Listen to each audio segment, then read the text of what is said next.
विद्यार्थी मित्र हो, chapter second work and energy याच्यामध्ये वर्कच्या संदर्भातली माहिती आपण पाठीमागच्या तासाला पाहिलेली आहे. आता आपण एनर्जीच्या संदर्भातली माहिती पाहणार आहोत. एनर्जी, ऊर्जा. आता ही एनर्जी म्हणजे नेमकी काय असते आणि तिचा वापर आपण नेमका कुठं करतो, कसा करतो वगैरेची माहिती यामध्ये आहे. व्हॉट डज इट हॅपन, असे का होते. If a pot having a plant is kept in the dark, the plant languishes. आपण पाहतो की आपल्या घरामध्ये, घराच्या परसबागेमध्ये कुंड्या असतात, कुंड्यामध्ये रोपं लावलेली असतात आणि आपण त्याची योग्य अशी काळजी घेतो.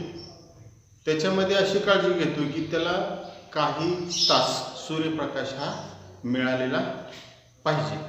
जर सूर्यप्रकाश नाही मिळाला तर काय होतं आपल्याला माहिती आहे.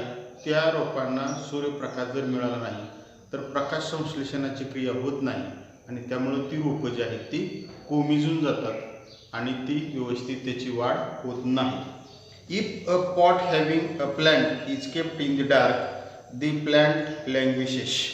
म्हणजे रोपटे असलेली कुंडी जर आपण अंधारामध्ये ठेवली तर ते रोपटं कोमेजून जातं, म्हणजे त्याला सूर्यप्रकाश मिळालेला नाही. सूर्यप्रकाश, सौर ऊर्जा म्हणतो आपण त्याला, तर ती ऊर्जा त्याला मिळालेली नसते आणि त्यामुळे ते कोमेजून जाते. On increasing the volume of music system or TV beyond a limit, the vessels in the house start vibrating. घरामध्ये आपल्या टेप असतो, साऊंड म्युझिक सिस्टीम टेप असतो किंवा टी व्ही असतो आणि त्याचा आवाज जर आपण प्रमाणापेक्षा जास्त वाढवला तर घरामधील भांडी जी आहेत ती भांडी अशी थरथर केल्यासारखी होतात, हलतात अशी. असं का होतं तर ती एनर्जी जी आहे, साऊंड, ध्वनी म्हणजे साऊंड म्हणतो आपण, साऊंड एनर्जी, तर ती जेवढी आवश्यक आहे तेवढीच आपल्या कानावरती पडल्यानंतर किंवा त्या घरामध्ये पडल्यानंतर ते व्यवस्थित असतं. परंतु प्रमाणापेक्षा जास्त आपण वाढवली तर त्याचा परिणाम त्या भांड्यावरती होतो. Collecting sunlight on a paper with the help of convex lens Burns the paper. Collecting sunlight, collect म्हणजे गोळा करणे, सनलाइट म्हणजे सूर्यप्रकाश जो आहे त्याचा सूर्यप्रकाश हा एकत्रितपणे गोळा करणे. कंपासमध्ये बहिर्वक्र भिंग असते आपल्या. आपण बऱ्याच वेळा असा प्रयोग करतो की ज्यावेळेला सूर्यप्रकाश असतो त्यावेळेला सूर्याचा प्रकाश जो येतो तिथं आपण तो बहिर्गोल भिंग धरतो आणि खाली कागद ठेवतो, कागद पेटवण्याचा प्रयत्न करतो आणि कडक जर ऊन असेल तर तो कागद पेटवलेला आपण अनेक वेळा करून पाहिलेला आहे. Collecting sunlight on a paper with the help of convex lens Burns the paper. तर तो पेपर जळतो. का जळतो तर ती सूर्याची जी एनर्जी आहे ती बहिर्गोल भिंगामध्ये आपण गोळा करून ती एका पॉईंटवरती आणली आणि तेवढ्या भागापुरती एनर्जी ती एकत्रित केल्यामुळं तो कागद आपल्याला पेटलेला दिसतो. आता इथं ही जी 3 उदाहरणं आहेत त्या उदाहरणामध्ये वेगवेगळ्या पद्धतीनं आपल्याला एनर्जी, ऊर्जा जी आहे ती ऊर्जा योग्य प्रमाणात मिळायला पाहिजे हे आपल्या लक्षात येते. The capacity of a body to perform work is called its energy. The capacity of body to perform work म्हणजे त्या पदार्थामध्ये कार्य करण्याची जी क्षमता आहे ती क्षमता म्हणजेच ऊर्जा असं म्हणतो. The capacity of a body, the capacity the capacity of a body, the capacity of a body to perform to perform work is called energy. The capacity of a body to perform work is called energy. पदार्थात असलेली कार्य करण्याची क्षमता म्हणजेच त्या पदार्थाची ऊर्जा होय. The capacity of a body to perform work is called its energy. The unit of work and energy are the same. कार्य आणि ऊर्जा या दोन्हींची एकक सारखी आहे. The units of work and energy are same. वर्कचे युनिट्स पाहिले आपण युनिट इन SI सिस्टीम ते जूल आणि CGS सिस्टीम ही वर्कची युनिट्स आहेत. In SI system the unit of work is joule. In CG system the unit of work is erg. The units of work and energy are the same. Work and energy ची एकक ही सारखी आहेत. कार्य आणि ऊर्जेची एकक सारखी आहेत. मग एनर्जीचं SI एकक जूल आणि CGS एकक erg. The unit in SI system is joule while that in CGS system is erg. तर ही एनर्जी जी आहे ती निसर्गामध्ये वेगवेगळ्या पद्धतीने आपल्याला मिळते. त्याची वेगवेगळी रूपं आहेत. दी energy exist in various forms. वेगवेगळ्या स्वरूपामध्ये वेगवेगळ्या रूपामध्ये निसर्गामध्ये आहे. मेकॅनिकल यांत्रिक ऊर्जा, हीट उष्णता ऊर्जा, लाइट प्रकाश ऊर्जा, साउंड ध्वनि ऊर्जा, इलेक्ट्रोमॅग्नेटिक विद्युत चुंबकीय, केमिकल रासायनिक ऊर्जा, न्यूक्लियर अणु ऊर्जा अँड सोलर सौर ऊर्जा.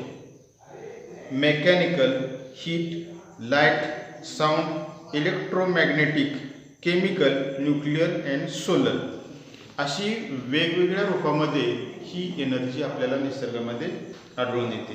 We are going to study two forms in mechanical energy, namely potential energy and kinetic energy.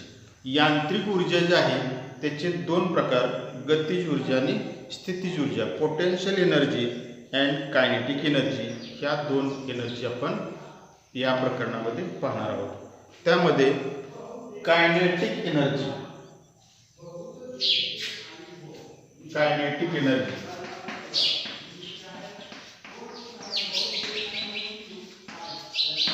Kinetic energy गतिज ऊर्जा त्याला आपण म्हणतो. गतिज ऊर्जा. Kinetic energy. मेकॅनिकल एनर्जीचे दोन प्रकार, कायनेटिक एनर्जी गतिज ऊर्जा, पोटेन्शियल एनर्जी स्थितिज ऊर्जा. What will happen in the following cases. खालील काही घटना ज्या दिलेल्या आहेत त्याच्यामध्ये काय होईल. A fast cricket ball strikes the stumps. वेगवान चेंडू जो आहे तो चेंडू स्टंपवरती जर आदळला तर काय होतं. आता आपण क्रिकेट नेहमी पाहतो, काहींची फास्ट बॉलिंग असते, काहींची स्लो असते. फास्ट बॉलर्समुळं काय होतं आणि स्लो बॉलरमुळं काय होतं हे तुम्हाला माहिती आहे. बॉलिंग टाकत असताना तो बॉलर जो आहे तो लांबून पळत येत असतो आणि त्याच्यामध्ये एनर्जी निर्माण करतो आणि नंतर तो बॉल टाकतो. बॉल जो टाकतो तो वेगामध्ये टाकतो, म्हणजे त्याच्यामध्ये ऊर्जा निर्माण झालेली असते आणि ती ऊर्जा वेगात त्या स्टंपवर आदळल्यानंतर त्या बॉलची जी एनर्जी आहे त्या स्टंपला लागते आणि स्टंप बाजूला पडतात, म्हणजे त्याच्यामध्ये एनर्जी निर्माण झाली. The striker hits a coin on the carrom board. आपण कॅरम बोर्डमध्ये स्ट्राईक जो असतो तो सोंगट्यावर त्याचा वेगात मारतो, म्हणजे आपण बोटानं त्या स्ट्रायकरमध्ये एनर्जी निर्माण करतो आणि ती एनर्जी त्या सोंगटीवरती जाऊन आदळतो. कॉईन म्हणजे सोंगटी जी आहे त्या कॉईनवरती आदळल्यानंतर ती कॉईन्स जी आहेत ती सगळी गतिमान होतात, वेगवान होतात. One marble strikes another in game of marbles. लहानपणी आपण गोट्या खेळण्याचा खेळ खेळलेला आहोत. आता एक तुम्ही गोट्या खेळतच असाल तर ती एक गुटी जर दुसऱ्या गुटीवर आदळली तर काय होतं? एक गुटी स्थिर आहे आणि दुसरी गुटी आपण त्याच्यावरती वेगानं मारली म्हणजे वेगवान गुटी त्याच्यावरती आदळली तर ती स्थिर होती, ती सुद्धा वेगवान होते आणि पळते. आता या सर्व उदाहरणामध्ये असं आपल्या लक्षात येतं की एखादी वस्तू विरामावस्थेत आहे आणि दुसरी गतिमान आहे, तर गतिमान वस्तू विराम वस्तूवरती आदळल्यानंतर ती सुद्धा गतिमान होते. From the above examples we understand that when a moving object strikes a stationary object, the stationary object moves. Moving object म्हणजे गतिमान वस्तू, स्टेशनरी ऑब्जेक्ट म्हणजे विरामावस्थेमध्ये स्थिर वस्तू जी आहे त्याच्यावरती आदळते. दी स्टेशनरी ऑब्जेक्ट मूव्ज, जी विरामावस्थेत जी वस्तू आहे ती सुद्धा गतिमान होते. Thus the moving object has some energy. त्याच्यामध्ये मूव्हिंग जो ऑब्जेक्ट आहे, जो गतिमान आहे, त्याची ऊर्जा त्या विरामावस्थेमधल्याला मिळते. The moving object has some energy, part or all of which it shares with the stationary object, thereby sitting in the motion. The energy which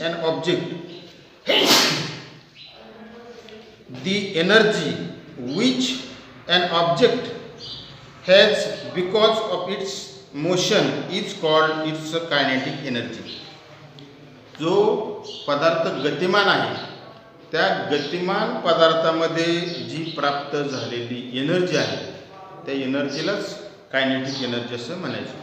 तो गतिमान असतो आणि विरामावस्थेत असलेला त्याला सुद्धा तो गतिमान करत असतो. दी energy which object has because of its motion is called its kinetic energy. पदार्थाच्या गतिमान अवस्थेमुळे पदार्थास प्राप्त झालेली जी ऊर्जा आहे त्याला गतिज ऊर्जा म्हणायचं. The work done by force of displace a stationary object through a distance as is the kinetic energy gained by the object. Kinetic energy is equal to work done on the object. Kinetic energy is equal to work done on the object. Work done, force into displacement. Kinetic energy is equal to Fs. माहिती समजून घ्या. Energy म्हणजे काय, एनर्जीचे प्रकार कोणकोणते आहेत आणि आपण नेमकी कोणती एनर्जी अभ्यासत आहोत त्याची माहिती व्यवस्थित वाचा. धन्यवाद.